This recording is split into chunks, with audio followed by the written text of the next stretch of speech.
Hello everyone, welcome to our channel. आज हम 2023 में movie Mrs Chatterjee versus Norway को एक्सप्लेन करने वाले हैं। इस मूवी की IMDb रेटिंग है 7.7 आउट ऑफ 10 और 96% गूगल यूजर्स ने इसे लाइक किया है। इस मूवी के लीड कैरेक्टर में रानी मुखर्जी है। ये स्टोरी एक रियल बेस्ड इंसिडेंट के ऊपर आधारित है। इस स्टोरी में एक माँ से कैसे नॉर्वे गवर्नमेंट उसके दोनों बच्चों को छीन लेती है और वो माँ अपने बच्चों को पाने के लिए कितनी स्ट्रगल करती है, इसके ऊपर आधारित है। तो चलिए बिना किसी देरी के शुरू करते हैं इस मूवी को। मूवी की शुरुआत में हमें नॉर्वे का सिटी दिखाया जाता है, जहाँ पर अनिरुद्ध और देविका अपने बच्चों के साथ रहते थे। दूसरी सीन में हमें दिखाया जाता है कि 3 अंग्रेज लड़कियां देविका की 5 महीने बच्ची सूची को लेकर भाग जाते हैं और देविका उनके पीछे करने लगती है और बहुत दूर जाने के बाद वो आखिर में गिर जाती है। और ऐसा क्यों हुआ ये जानने के लिए हमें 24 घंटे पहले की सीन दिखाया जाता है। हमें उनके प्रीवियस डे दिखाया जाता है, जहाँ पर सुबह सुबह अनिरुद्ध अपने कंस्ट्रक्शन साइट के लिए जाने के लिए तैयार हो रहा होता है और देविका अपने बच्चों के साथ खेल रही होती है। तभी वहां पर 2 फॉरेनर लड़की आती हैं, जिनका नाम था सिया और मटिल्डा, और वो आके उनके साथ ग्रीट करती है। वो दोनों नॉर्वे के चाइल्ड वेलफेयर सेंटर से आई थी। वहाँ पर एक रूल था कि नॉर्वे में रहने वाले जितने भी फैमिलीज हैं उनके साथ चाइल्ड वेलफेयर सेंटर के कुछ लोग कुछ हफ्ते बिताते हैं और उनके बिहेवियर को ऑब्जर्व करते हैं। अगर उन्हें ठीक लगता है तो अप्रूव करते हैं और अगर उन्हें गलत लगता है कोई भी बिहेवियर तो उनके बच्चों को अपने साथ ले जाते हैं और उनके सही तरीके से परवरिश करते हैं। यहाँ पर वो लोग ऑब्जर्व करते हैं कि देविका सूप को अपने हाथों से खाना खिला रही होती है, क्योंकि सूप को स्पून से खाना बिल्कुल भी पसंद नहीं था। यहाँ पर वो लोग बताते हैं कि कल उनके सीनियर आखिरी विजिट के लिए आ रहे होते हैं और उसके बाद वो रिपोर्ट तैयार करके उनको प्रेजेंट कर देंगे। और यहाँ पर ये बात सुनकर देविका खुश होती है, क्योंकि हर हफ्ते उनके आने की वजह से उसकी डिस्टर्बेंस होती थी। उसके बाद देविका सूप को लेके स्कूल जाती है, जहाँ पर आज सूप का प्रेजेंटेशन होता है। पर यहाँ पर देविका सूप की प्रोजेक्ट ही भूल रही होती है घर पर, और इसकी वजह से उसकी मैम उसे बहुत डांटती है। अगले दिन सिया और मटिल्डा अपने सीनियर एलिस के साथ देविका और अनिरुद्ध के घर आते हैं, जहाँ पर वो अनिरुद्ध से पूछते हैं कि वो देविका के घर के कामों में क्यों हेल्प नहीं करता। इसके लिए अनिरुद्ध प्रिपेयर नहीं होता और वो कुछ बहाना बना के अपने रूम में चला जाता है। यहाँ पर अनिरुद्ध को लगता था कि देविका सब कुछ संभाल देगी और वो कुछ ना कुछ बहाना बना लेगी, पर यहाँ पर ऐसा कुछ नहीं होता। दूसरी तरफ देविका सूची को सिया को देख के अनिरुद्ध को बुलाने के लिए आती है, जहाँ पर इन दोनों के बीच कुछ झगड़ा हो जाता है और इसी मौके का फायदा उठाकर सिया और मटिल्डा बच्ची को लेके वहां से भाग जाते हैं। देविका अपनी बच्ची सूची को बचाने के लिए उनके पीछे भागती है, पर उन्हें रोक नहीं पाती। दूसरी तरफ वो लोग सूप को भी उसके स्कूल से पिकअप कर लेते हैं और उसे अपनी कस्टडी में ले लेते हैं। यहाँ पर देविका उन लोगों को रोकने की बहुत कोशिश करती है, पर कुछ भी नहीं कर पाती और आखिर में वो बेहोश हो जाती है। और जब उसे होश आता है तब वो हॉस्पिटल में होती है। यहाँ पर वेलफेयर ऑफिसर हॉस्पिटल में देविका से बात करते हैं और उसे बोलते हैं कि उसके खिलाफ कंप्लेन नहीं है कि वो अपने बच्चों की ठीक तरीके से परवरिश नहीं करती। तब यहाँ पर देविका उसे बताती है कि सूची अभी ब्रेस्ट फीडिंग पे है, इसलिए वो उसे ब्रेस्ट फीड कराती है। दूसरी तरफ सूप उसके हाथों से खाना खाता है और उसे स्पून से खाना पसंद नहीं है, और वो अपने बच्चों की परवरिश बहुत अच्छी तरीके से करती है। यहाँ पर ऑफिसर उसे सुनील कुमार नाम के एक एडवोकेट का नंबर देते हैं, जो कि एक गवर्नमेंट एडवोकेट होते हैं, जो कि उनके लिए केस लड़ने वाले होते हैं। यहाँ पर इन सबसे परेशान होकर देविका वेलफेयर ऑफिस आती है, जहाँ पर उसे एंट्री भी नहीं मिलती और उसे बताया जाता है कि उसके दोनों बच्चों को उनके कस्टडी में अच्छी तरीके से वेलफेयर होम में रखा गया है। अब इन सबसे परेशान होकर देविका वहाँ पर बैठ जाती है, जहाँ पर उसे ढूंढते हुए अनिरुद्ध आता है और उसे लेके घर जाने लगता है। यहाँ पर रास्ते में जाते वक्त देविका उसे बोलती है कि मुझे हर हाल में अपने बच्चे चाहिए।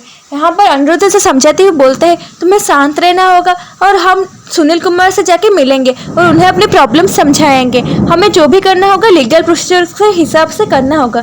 यहाँ पर घर जाने के बाद देविका उसे पूछती है क्या अगर उनके हिसाब से मैं अपने बच्चों को परवरिश करूँ तो वो मुझे अपने बच्चे वापस कर देंगे। तब यहाँ पर अनिरुद्ध उसे शांत होकर रहने पर कहता है। अब यहाँ पर उसके जाने के बाद देविका अपने पेरेंट्स को फ़ोन करती है और सारी बातें बताती है। उसके पेरेंट्स उसे प्राइवेट लॉयर हायर करने के लिए बोलते हैं, पर यहाँ पर देविका जानते थे कि अनिरुद्ध कितनी कंजूस आदमी है, वो एक भी पैसा खर्चा नहीं करेगा और इसीलिए वो कुछ भी नहीं कर पाती।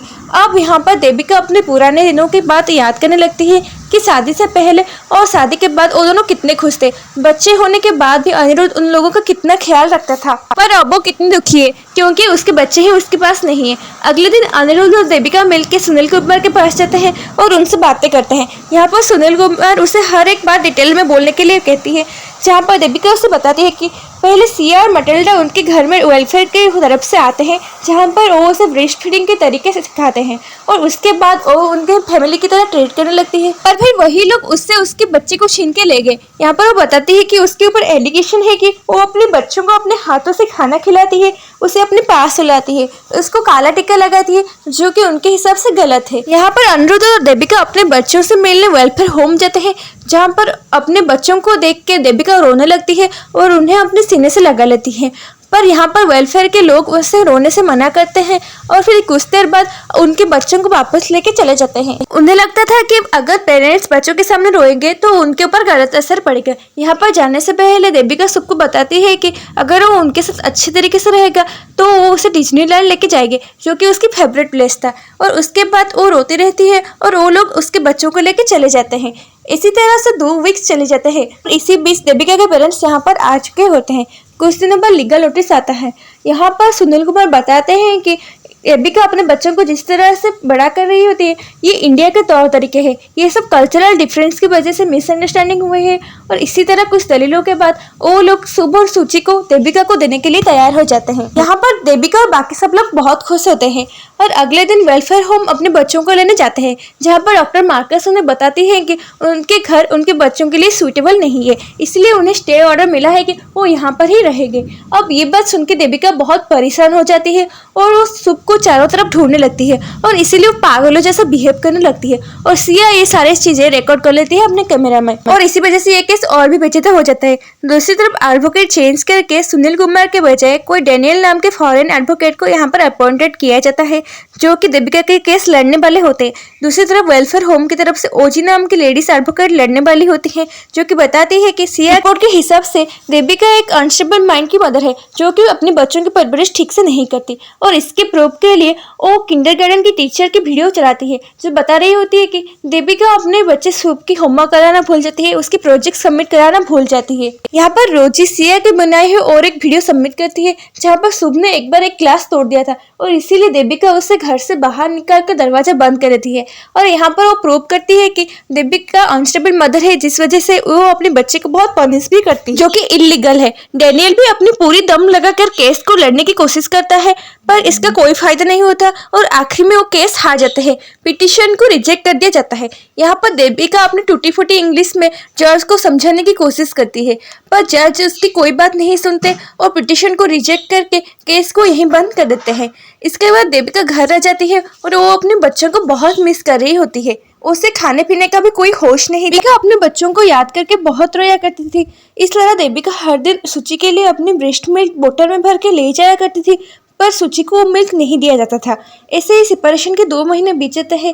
यहाँ पर देविका की फ्रेंड नंदिनी उसे राफिया नाम के एक लॉयर से मिलाती है, जिसके साथ भी सेम केस हुआ था। उसने वेलफेयर ऑर्गेनाइजेशन के ऊपर रिसर्च किया था, जहाँ पे उसे पता चलता है कि ऐसे ही वो इंडियन बच्चों को अपनी कस्टडी में ले लेते हैं और फिर फोस्टर पेरेंटिंग के नाम पे बहुत सारे पैसे कमाते हैं।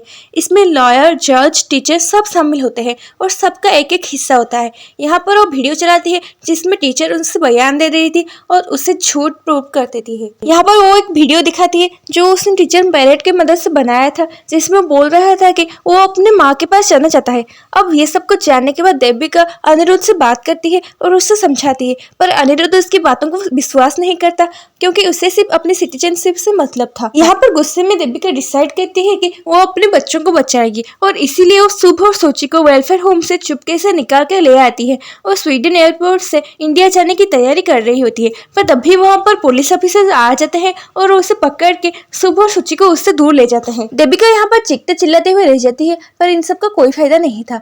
यहाँ पर पुलिस अनिरुद्ध और डेनियल को फोन करके बुलाती है और देविका के खिलाफ केस फाइल करने के लिए बोलते हैं, पर डेनियल उसे समझा बुझाकर उससे केस फाइल ना करने के लिए बोलती है। और यहाँ पर अनिरुद्ध देविका को लेके घर चला जाता है और उसके ऊपर गुस्सा निकालने लगता है और गुस्से में उसे थप्पड़ मार देता है।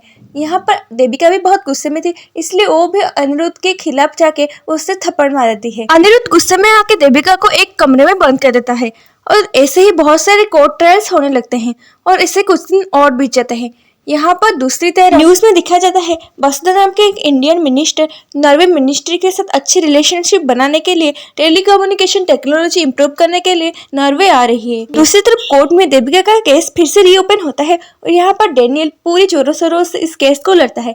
यहाँ पर वो देविका के ऊपर लगाए हुए सारे एलिगेशन को झूठा साबित कर देता है और यहाँ पर विटनेस बॉक्स में वो मिस बैरियर को बुलाता है, जब वो बताती है कि शुभ के साथ वेलफेयर होम में कुछ अच्छा ट्रीटमेंट नहीं होता, अगर वो किसी की बात नहीं मानता तो उसे डार्क रूम में छोड़ दिया जाता है और इस तरह से उसके ऊपर बहुत अत्याचार हो रहा है। मिस बर्नार्ड ने शुभ की रोते हुए वीडियो बनाया था, पर वेलफेयर मैन ने उससे छीन लिया और डिलीट कर दिया, साथ ही साथ उसे जॉब से निकाल दिया। अब यह सब सुन के देविका के साइड में केस होने ही वाला होता है, तभी वहाँ पर मिस रोजी देविका की एयरपोर्ट पर हुई सीन्स को दिखाती है, जहाँ पर वो पागलों की तरह चीखती चिल्ला रही होती है। अब ये देख के केस पूरी तरीके से पलट जाता है। ये सब देख के जज को लगता है कि देविका की मेंटल कंडीशन ठीक नहीं है और इसीलिए वो बच्चों को उसे लौटाने के लिए मना कर देते हैं। यहाँ पर देविका जब घर आते हैं तब वहाँ पर अनिरुद्ध की फैमिली आ गई होती है, जो कि देविका को बिल्कुल पसंद नहीं करते और उसे हमेशा ताना मार रहे होते हैं। दूसरे दिन देविका वसुधा के प्रेस मीट में जाती है। यहाँ पर देविका सबके सामने अपनी प्रॉब्लम को बताती है। अब ये सब कुछ सुनने के बाद वसुधा को लगता है कि ये एक इंडियन मदर की नहीं पूरी देश की प्रॉब्लम है और इसीलिए एक औरत होने के नाते वो देविका के दर्द को समझती है और फिर इंडिया जाने के बाद इंडिया नॉर्वे डील को कैंसिल कर देती है, क्योंकि वो बताती है कि पहले देविका को उसके बच्चे वापस दिया जाए फिर ये डील हो। यहाँ पर देविका जब घर पहुंचती है अनिरुद्ध से बताता है कि सुची अपने फोस्टर पेरेंट्स के पास चुप नहीं हो रही है। अब ये सुनने के बाद देविका जल्दी से वहां पर जाती है और अपनी ब्रेस्ट मिल्क सुची को पिलाती है, जिस वजह से वो चुप हो जाती है। यहाँ पर उसके फोस्टर पेरेंट्स से सुची को भी लगाव हो गया था, जिस वजह से वो उसे देने से मना कर रहे थे। पर दूसरी तरफ वसुधा की वजह से नॉर्वे में देविका के लिए इंसाफ की मांग होने लगी थी और इसीलिए देविका को फिर से कोर्ट में बुलाया जाता है।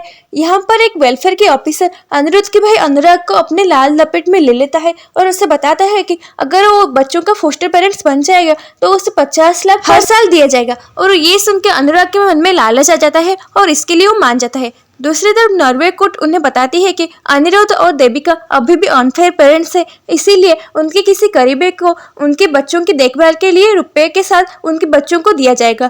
अब इसके लिए देविका नहीं मानती, पर अनिरुद्ध के समझाने पर वो मान जाती है। कोलकाता जाने के बाद वो अपने बच्चों को अपने पास रख सकती है, इस बात के एश्योरेंस अनिरुद्ध उसे देता है। अब ये सब जानने के बाद देविका उस ट्रीट में साइन करती है और आखिरी में सेपरेशन के 9 महीने बाद वो अपने बच्चों को अपने पास पाती है, जिस वजह से उसकी और उसकी फैमिली की कोई खुशी का ठिकाना नहीं रहता। पर जब वो कोलकाता जाती है तब सिचुएशन पूरी तरीके से चेंज हो जाती है। अनिरुद्ध की फैमिली मेंबर्स उसे उसके बच्चों से मिलने नहीं देते हैं। अब उस ट्रीट के अनुसार जब तक शुभ और सुची 18 साल तक नहीं हो जाते तब तक देविका उनसे नहीं मिल सकती है और जब अनुराग को पैसे मिलते थे इसके बारे में उसे कुछ भी पता नहीं होता और इसीलिए वो जब अपने बच्चों से मिलने जाती थी तब वहां पर तैनात कुछ गुंडे उसे मार के भगा देते थे। अब इस बात से देविका और भी परेशान हो जाती है, क्योंकि कोलकाता आने के बाद भी उसकी प्रॉब्लम्स खत्म नहीं हुई। वो जब भी अनिरुद्ध को कॉल किया करती थी अनिरुद्ध उसका कॉल रिसीव नहीं करता था, क्योंकि वो देविका से डिवोर्स चाहता था। अब ऐसे ही देविका को अपने बच्चों से सेपरेट हुए 2 साल बीत जाते हैं और यहाँ पर 2 साल देविका अपने बच्चों को वापस मांगने के लिए इंडियन कोर्ट में अपील करती है। यहाँ पर मिसेस प्रताप उसकी इतनी सालों की दर्द भरी दास्तान जज के सामने रखती है। यहाँ पर मिसेस प्रताप कुछ एविडेंसेस पेश करती है, जिससे पता चलता है कि अनुराग बच्चों की परवरिश ठीक से नहीं कर रहा था, इसीलिए वो कोर्ट से अपील करते हैं कि उनकी कस्टडी देविका को वापस मिल जाए। यहाँ पर डेनियल आता है, जो कि नॉर्वे गवर्नमेंट के तरफ से लड़ने के लिए आया था और वो बताता है कि अनुराग को अब तक 80 लाख रुपए नॉर्वे गवर्नमेंट की तरफ से मिल चुका है। इसके बावजूद भी अनुराग ठीक तरीके से बच्चों की परवरिश नहीं कर पा रहा है। दूसरी तरफ देविका मेंटली अनस्टेबल है, इसीलिए वो कोर्ट से अपील करता है कि बच्चों की कस्टडी वापस नॉर्वे गवर्नमेंट को दे दिया जाए। पर तभी वहाँ पर मिसेस प्रताप इंडियन डॉक्टर और नॉर्वे डॉक्टर की टेस्ट रिपोर्ट वहाँ पर एविडेंस के रूप में पेश करती है, जिसमें क्लियरली लिखा था कि देविका को कोई भी मेंटल इश्यू नहीं है और इसीलिए वो पूरी तरीके से एलिजिबल है अपने बच्चों की कस्टडी लेने के लिए। और उसके हस्बैंड अनिरुद्ध ने ही उसे पागल बनाने के लिए साजिश रचा था। असल में सिटीजनशिप और पैसों की लालच में अनिरुद्ध इतना अंधा हो गया था कि वो अपनी वाइफ और बच्चों की केयर करना ही भूल गया। और यहाँ पर मिसेस प्रताप डेनियल से भी बहुत सारे कटाक्ष भरे सवाल पूछती है, जिससे ये प्रूफ हो जाता है कि देविका अपने बच्चों की परवरिश करने के लिए सबसे सही है और इसीलिए डैनियल भी ये केस यहीं पे रोक देता है। यहाँ पर कोर्ट अपने आखिरी फैसला सुनाने से पहले देविका की राय मांगता है, जहाँ पर देविका बहुत इमोशनल हो जाती है और माँ और बच्चे के रिश्ते के बारे में बहुत इमोशनल होकर बोलने लगती है। उसकी बातें सुन के हर कोई इमोशनल हो जाता है और यहाँ पर कोर्ट देविका को उसके बच्चों से मिलाने ले जाते हैं, जहाँ पर उसके बच्चे उसके पास आके उससे प्यार करने लगते हैं और ये देख के जज भी बहुत इमोशनल हो जाते हैं। और इसके बाद जज रूल और रेगुलेशन के ऊपर जाकर देविका को उसके बच्चे वापस कर देते हैं और यहाँ पर आखिरी में देविका की स्ट्रगल खत्म होती है। देविका को 3 साल बाद अपने बच्चे वापस मिलते हैं और वो उनके साथ खुशी खुशी रहने लगती है। मूवी के आखिरी सीन में हमें सागरिका चक्रवर्ती को दिखाया जाता है, जिनकी रियल लाइफ की स्ट्रगल के ऊपर ये मूवी आधारित है।